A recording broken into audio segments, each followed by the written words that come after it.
आज वर्ग 8 के बच्चों के लिए हिंदी व्याकरण में एक चैप्टर चूज किया गया है जिसका नाम है सर्वनाम। यह सर्वनाम बड़ा ही महत्वपूर्ण है।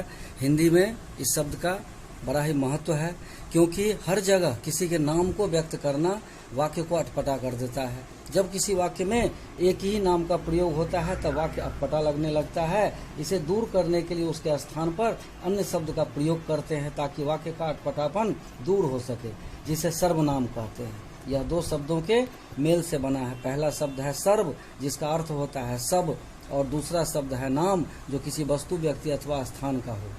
इस तरह यह कहा जा सकता है कि जो सबके नाम के जगह प्रयुक्त हो उसे हम सर्वनाम कहते हैं।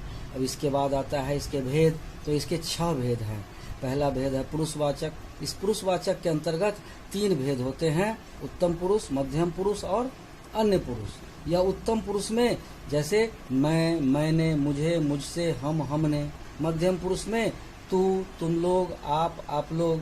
अन्य पुरुष में वह, उसने, उन्होंने, उन्हें, वे लोग। दूसरा आता है निश्चयवाचक, जिससे किसी निश्चितता का बोध हो। जैसे यह कलम, तो यह कलम किसकी है? यह कलम हमारी है। तो यह शब्द जो है वह कलम के लिए प्रयोग किया गया। इस तरह उसके बाद आता है अनिश्चयवाचक सर्वनाम। यह अनिश्चयवाचक सर्वनाम क्या है? कि जिसकी कोई निश्चितता नहीं हो, अनिश्चित हो, जिसके बारे में हम नहीं जानते हो।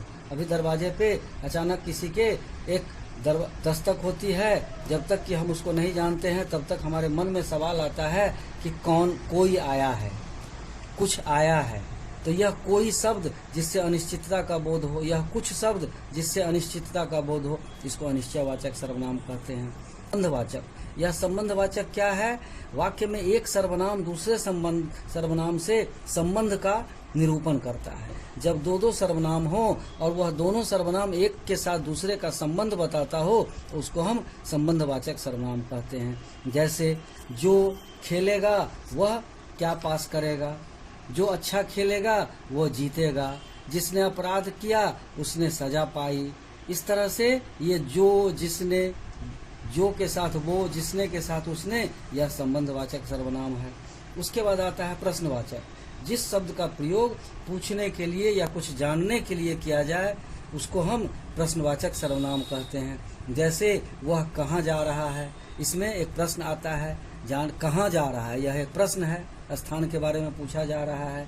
उसने क्या खाया है, यह प्रश्न है, क्या खाया है, वस्तु के बारे में जाना जा रहा है। इसके बाद आता है निजवाचक, अपनेपन अथवा निजत्व का बोध कराने वाला शब्द, जिससे स्वयं के बारे में पता चलता हो, अपने आप के बारे में पता चलता हो, तो हम निजवाचक सर्वनाम की श्रेणी में रखते हैं। इस तरह सर्वनाम बड़ा ही महत्व का चैप्टर है।